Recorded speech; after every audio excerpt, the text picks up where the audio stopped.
Hey guys, this is Dave, and I'm back with another sports video. I saw the Cavs Golden State game. I didn't get to see too much of it because I was a bit busy today because I had work and all that.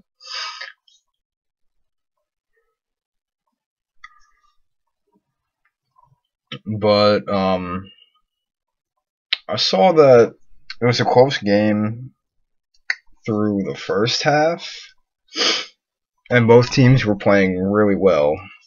The offense was flowing for the Cavs. Defense was pretty good for both teams, but ultimately their offense was really good for both teams.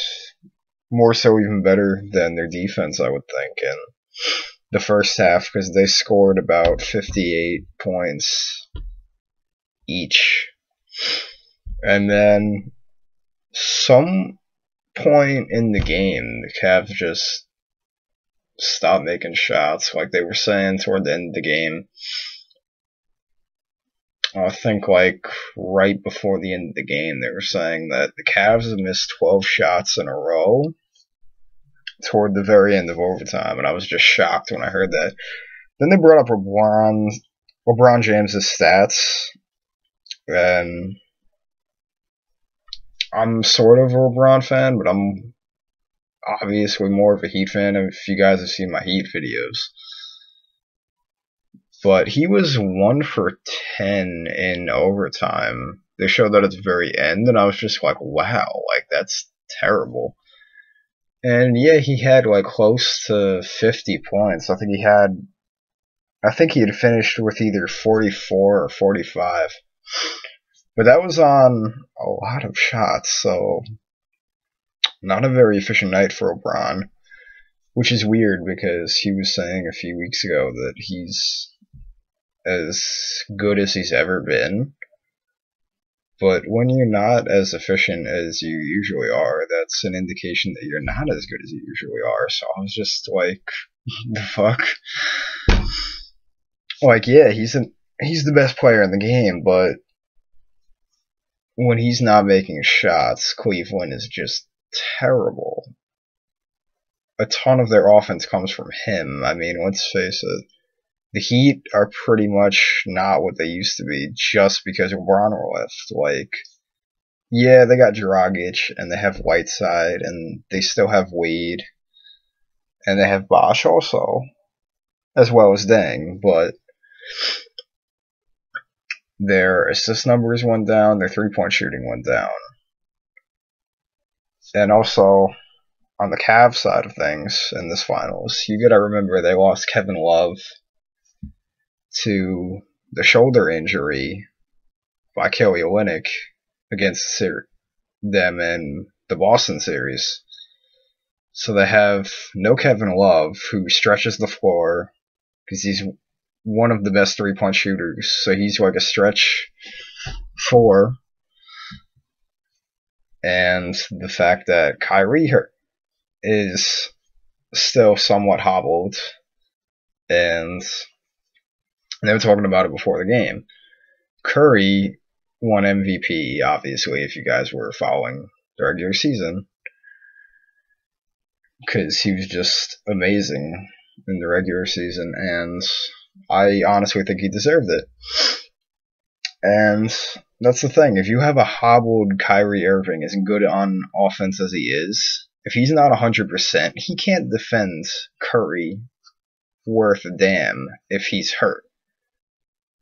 He could somewhat guard him when he's healthy, but he's not even 100% right now. He's at about 75-80%, and that's not what's going to get it done for the Cavs. They need to get him healthy. They need to give him an epidural shot like they gave to Mike Miller in the 2012 finals against OKC when he ended up making like 5 threes in game 5. They just need something. They need to give him whatever to get him healthy as soon as possible, because if Kyrie is not healthy, the Golden State Warriors are just going to crush the Cavs, I gotta say. They have a super stacked team. They have great depth on that Golden State team. Steve Kerr is an amazing coach so far as a rookie, which is super impressive. But I didn't really doubt his ability to coach after announcing for so many years. You would start to figure out that, you know, this guy knows his stuff. He knows what he's talking about, obviously. And Golden State thought it would be good to, you know, hire him, and I thought it was a good idea too, honestly. So that's basically it. Golden State's defense is just amazing. I think they were rated first overall in defensive efficiency. The Cavaliers are, I believe, they were a top 5 offense in the regular season, somewhere around there.